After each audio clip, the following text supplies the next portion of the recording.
All right, good morning, everyone. Happy Monday. We're doing Wake Up with YPN. And today we are talking to Kathleen Gassman. She is with us from Reilly Appraisal. We have a question or a topic, I should say, that everyone is really excited about. And I didn't turn off my phone. Isn't that awesome? And this topic is Ask an Appraiser. So, Kathy, why don't you take a moment and introduce yourself? Hi, everyone. I'm Kathleen Gassman, and I'm with Reilly Appraisal, which is a little different than Reilly.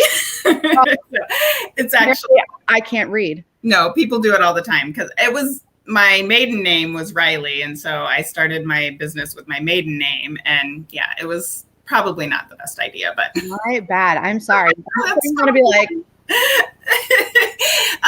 But yeah, so I've been an appraiser since 2002, certified residential, and I started my business in 2006. And then I have one other guy that works with me. So we're just like a 2-horse little company. And yeah, that's me. Well, what exactly does an appraiser do? What's their role in a real estate transaction? So we're hired by usually the lender, but sometimes it's the lender's appraisal management company. So that gets a little confusing because if it's the lender, then we deal directly with the lender or the processor, the loan processor, setting up the appraisal and that sort of thing. And we can talk to them about the report. But if they have an appraisal management company, which a lot of the larger lenders do, and they do that to stay compliant with federal regulations. So that there's, a buffer between the appraiser and the lender so that there's no lender pressure to obtain a value. So the appraisal management company is then our client, and we talk to them and, discuss any issues we have with them and discuss the appraisal with them. And when the appraisers brought in, typically, I was like, I have no idea when the appraisers brought in. when they contact me is when I come in. So I asked a few lenders, and they all said it was basically, one said it was after he obtains the purchase agreement. So that's something to keep in mind if you're the realtor involved in the transaction. Get that purchase agreement to the lender as soon as you can so that they can get the ball rolling. But then others said it was, after the application is approved or after the inspections have gone through. A lot of times they don't want to order the appraisal until if there's things on the inspection that need done, because the seller might not want to do them, for them. So, and then someone else said, like 4 or 5 days after the application. So I think it's a little different with each lender, but that's when we come in. Why is the appraisal so important?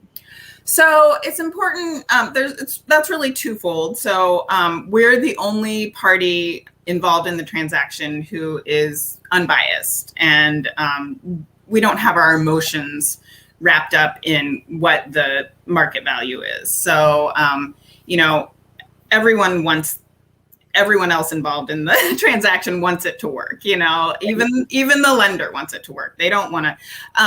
But that being said, the lender's investors, they don't want a property that they can't get rid of right away and get their money back right away if the borrower defaults. So those are the two main reasons, because the appraiser is unbiased, and is a professional and understands the area market and can come up with, a market value that can be supported by market data. And then also, and then the big thing is if the borrower defaults, then the lender's investors, they want their money back. They don't want to be left holding this property that isn't worth what they lent the money on. So that's the two main reasons. So how can we prepare our clients, whether it's the buyer or the seller, for an appraisal, and what is it that you look for? So if you are the seller, I always tell people, I'm going to walk through as a typical buyer would, except that, I'll be taking pictures of everything and drawing a floor plan and taking notes and checking measurements on the interior and on the exterior, all of these things. And so, if you have something you don't want in a picture, put it away, where I'm not going to take a picture of it at. And then if you're a buyer, I think the main thing to explain is that, the appraiser's responsibility is to our client, and the client is either, like I said, the lender or the appraisal management company. And so we can't discuss anything about the appraisal with anybody except our client. So, which gets really confusing if it's an appraisal management company, because the realtor or the buyer might say, I have this question about the appraisal. I'm going to go to my loan officer and ask them. And then the loan officer says, well, I can't talk to the appraiser about this, And so then they're like, well, what do I do now? And, that's frustrating. It's so much bureaucracy.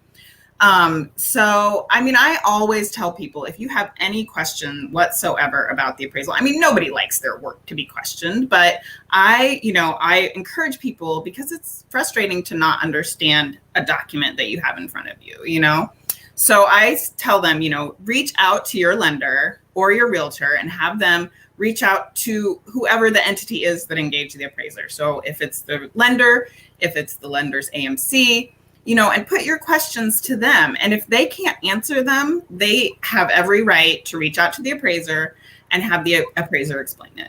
And, I'd rather explain it on the front end, where I came up with, what I came up with and why, and what I used, what comps I used and why, than to have people, get upset about it and get emotional and then do crazy things, So, and also that transparency in the process makes it, it upholds the public trust. And that's actually very important as an appraiser, to uphold the public trust in the process. And, so nobody likes to feel like they're getting, screwed over or whatever, So, yeah, long answer, I guess. That's great. That's amazing information. And I think, especially from the standpoint of, who you can point your questions to, I think that's really important to know, because oftentimes when there's questions, you just don't even know how the proper chain of communication. Yeah.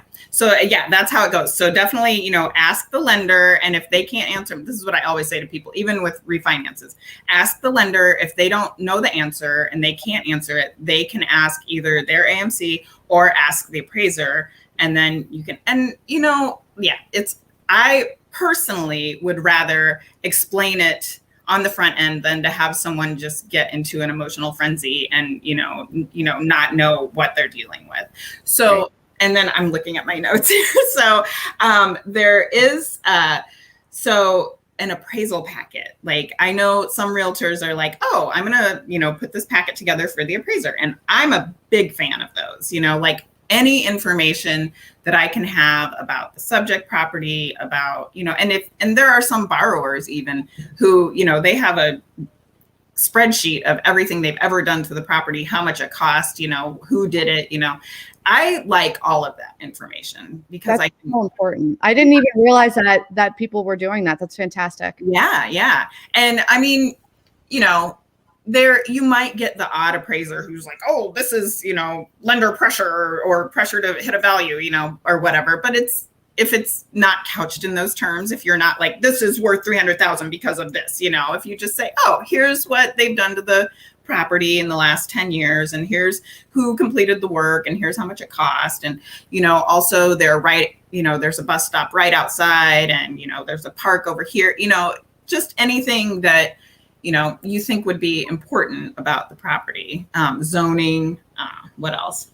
Yeah. One appraiser was like, have them give you the survey, the floor plans, the condo docs, the CMA, list of improvements with dates, so, that's a lot. And I would always take all that information, but, and I tell borrowers, I'm like, if you're one of those people that has a spreadsheet, pull it up, but don't beat yourself up. I can observe and see what's been done, and, I can go with that too. So, and then one appraiser did want me to point out, help buyers understand the difference between market value and contract price, because they may not be one and the same.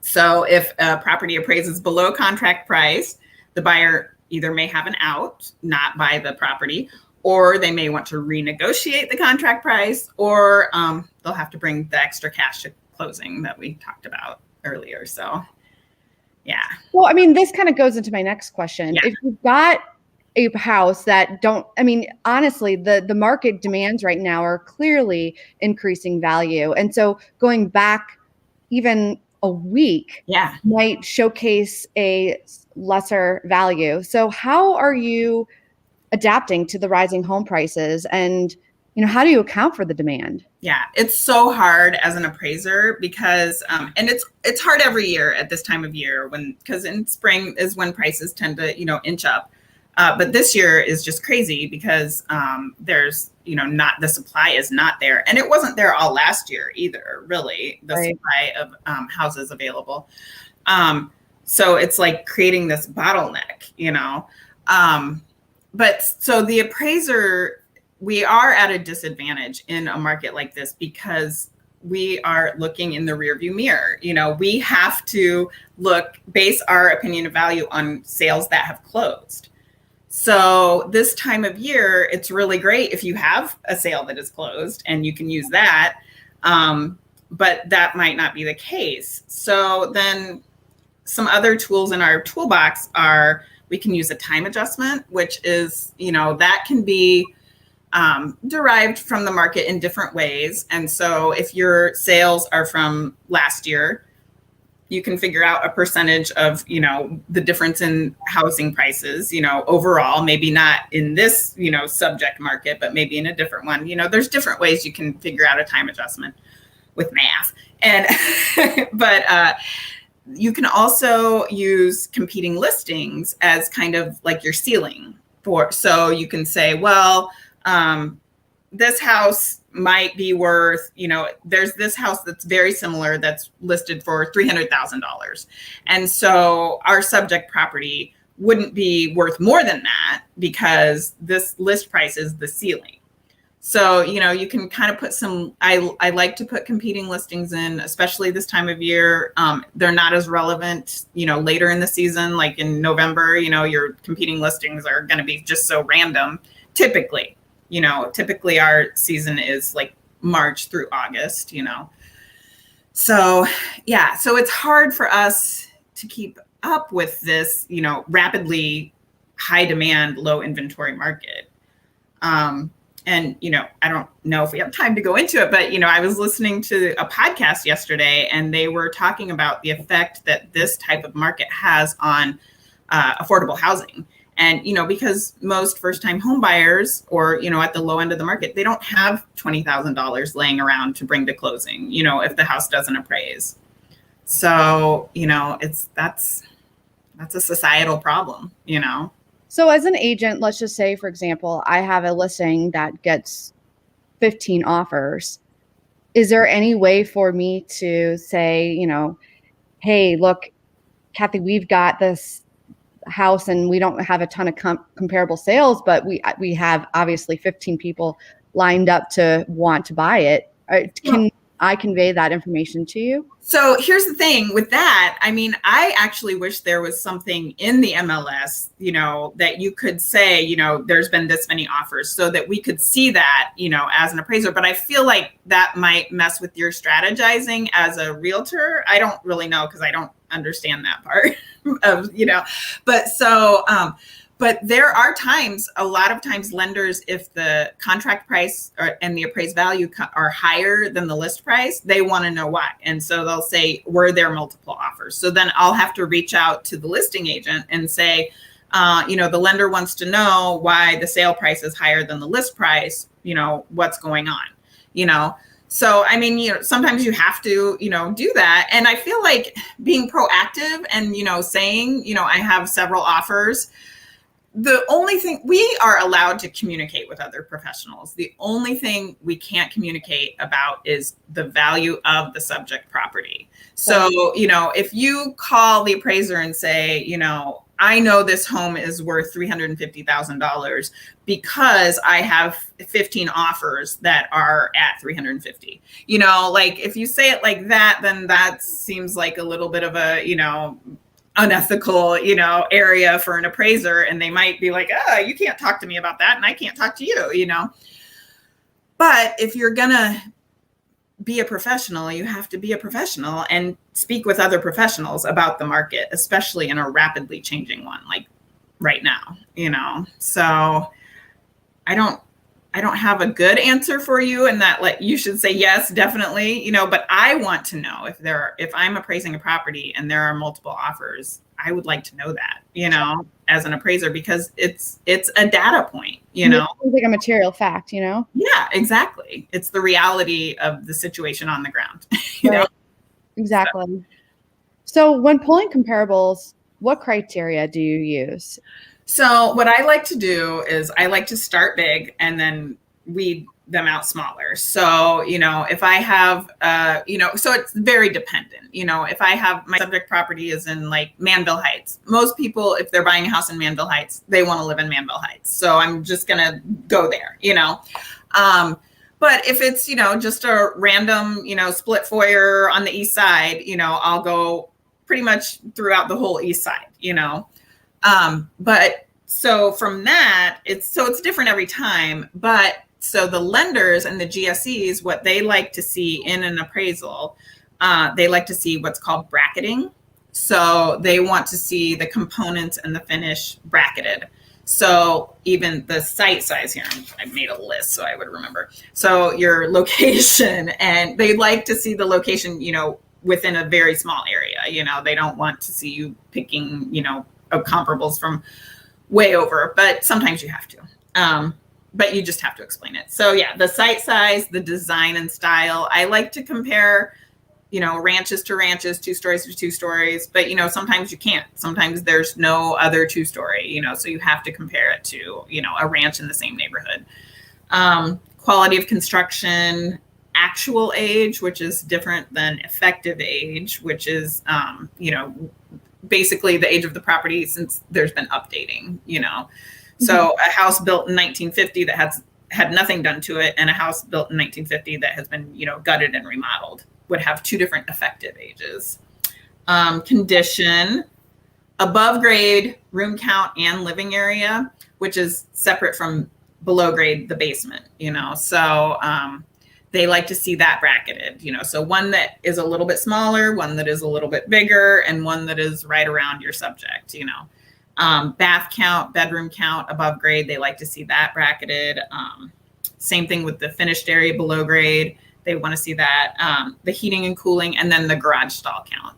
So, you pick out you narrow in your comparables to the best ones that you have, and then you put them in, and then you make sure everything is bracketed, and sometimes you have to use a comp that's not that great just to bracket. And so you can use that as a 4th, 5th, 6th, and just say, I used it so I could bracket, but I don't like that one and it's not good, so I'm not giving it any weight, Right. So yeah. That's probably tricky with inventory being so low. Yeah, exactly. Exactly. So what percentage of homes would you say are appraised? So this is something nationally, I looked it up, and it's about 90% of purchases are appraised. And then, so I was like, I wonder what it is locally. So I asked some lenders, and one of them, she said 98.9%, but then some other ones said almost always there's an appraisal. So that's probably right, 98.9. But what one person said is that the only time it wouldn't be required by the secondary market, so if they're going to not have an in-house loan but sell it on to the GSEs, would be is if the customer had a high credit score and a very large down payment. So basically any home with less than 20% of a down payment requires an appraisal, which is probably, I imagine, most of them. So, right. Yeah. Nowadays. Yeah. Does it affect the appraisal if there's a verbiage an area in the contract where the verbiage states that the buyer is willing to pay the difference between the list price and the purchase price? So, I mean, basically, short answer is it shouldn't, because the appraised value should be, what your analysis indicates it is. But, that being said, that, I've heard appraisers say before that, the purchase price is a data point that you have to like take into consideration when, finalizing your value, your opinion of value. So, but then there are, for me, I've definitely had houses come in, appraising above the purchase price. That's typically in a for sale by owner situation where maybe they didn't really understand what their house was worth, or they just didn't care. They just didn't want to have to pay, the percentage to the realtor, and they're like, I'll just eat it, on that end or whatever. So, yeah, so it shouldn't, but, appraisers are human, and they might look at it and be like, well, they were going to pay for it anyway, so I'm just going to come in, conservatively low, and, so yeah. That's funny. I mean, there's a lot of complexities to your job right now. I'm sure you're feeling like this is a market that you've never experienced before. Yeah, well, that's true because, I lived through the 2008 market, and the crash. But so what was happening then was like almost like flipped on its head, because that was the demand was low. People weren't getting loans, because they weren't getting approved, and there was a huge supply of properties available. So, and now it's like the opposite, the demand is huge, people are getting loans, interest rates are low, it's a great time to buy. And the supply is, practically non-existent, Right. Half the time when I try to put in competing listings, they're either pending or contingent, there's nothing that's active, that is available, No.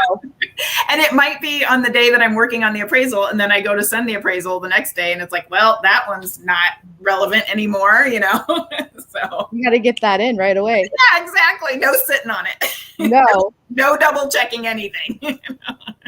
So we've got a question. What are the options to appeal a low appraisal?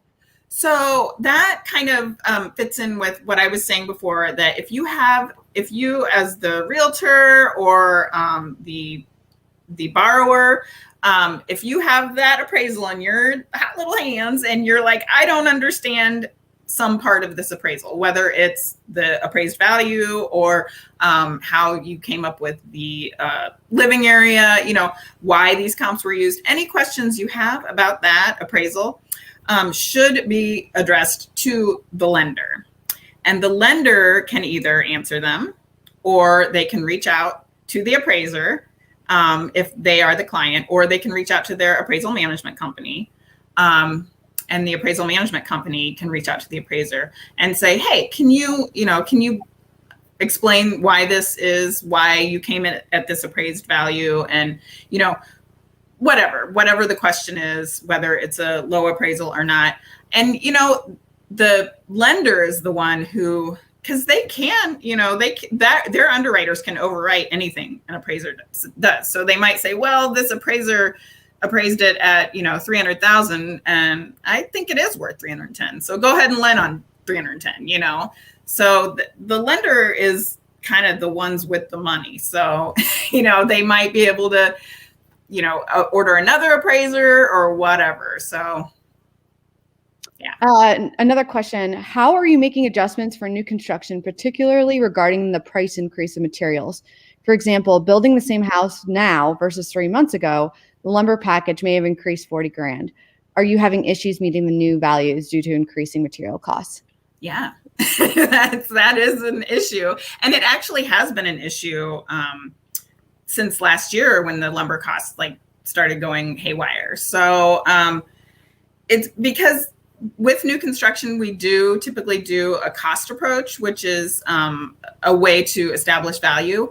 And so within the cost approach, we might be meeting what that appraised value is, or what that contract price is, but then we still have the market value, and so if there hasn't been one that's sold with that same lumber package, that we can then wait and, at WEIGHT, weight that sale in our analysis, then we're, our hands are tied, because we have to depend on closed sales to establish our value. Otherwise, we're in violation of our own, ethical standards. So, so yeah, it's hard. It's been hard, and yeah, it's a challenge. So, and I've heard from other people say, some builders are just saying, well, I'm just not going to build because it doesn't make sense. And, but then we have our same problem that we have is lack of supply,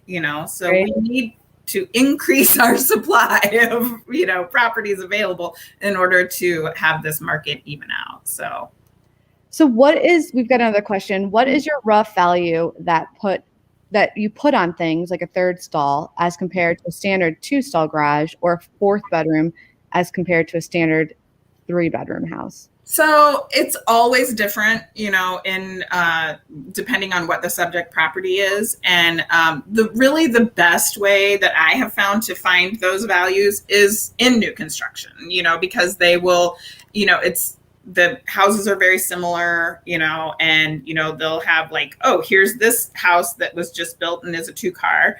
And then the house across the street is very similar, except with a 3-car. So what's the difference in price there? And then you can come up with that value that way. So basically any value that we come up with for an adjustment, we have to prove it within the market on things that have sold. So, then, but if you're in an older neighborhood and, one, 2-story house has 3 bedrooms and another has 4, you might not be able to find an adjustment for that. So you want to go back to the bracketing and bracket the above grade living area, with that. And then, kind of even it out that way. So, I mean, sometimes there is a really clear, definitive, market answer for those kinds of things. And sometimes there's just not, it's like, oh, well, and I often tell people, it's great to add, if you watch HGTV, they're like, oh, add another bedroom, that's $25,000, and it's like, well, if your house is, 2,000 square foot above grade and the house across the street is 2,000 square foot above grade and you have 4 bedrooms and they have 3 bedrooms, who's to say that someone with 2 kids, doesn't want a little bit bigger bedroom for their kids, rather than someone with 3 kids who wants everyone to have their own bedroom, So, I mean, it's really difficult to tell for the most part, but you can have it like translate. If you find a good adjustment that you've derived from the market, you can then apply it to other houses that aren't necessarily exactly like that, but it's, there's nothing super definitive that you can usually find. Right. Well, I think we're finished up with questions here. I really thank you, Kathy, for being on here on a Monday morning. Hopefully this 80 something degree weather is going to just make for an awesome day. And I know, I'm super excited. Yeah, I know. It's going to, well, hopefully we get a couple hours, you and I, to just enjoy it. But totally, yeah. Well, I'm going out to one right now. What's that? I said with this market, probably not, unless you're working outside. Yeah, if you're driving around from property to property, enjoy it. Exactly. Well, thank you so much, and have a wonderful day, and look forward to talking with you soon. Absolutely. All right, take care. Yep, you too.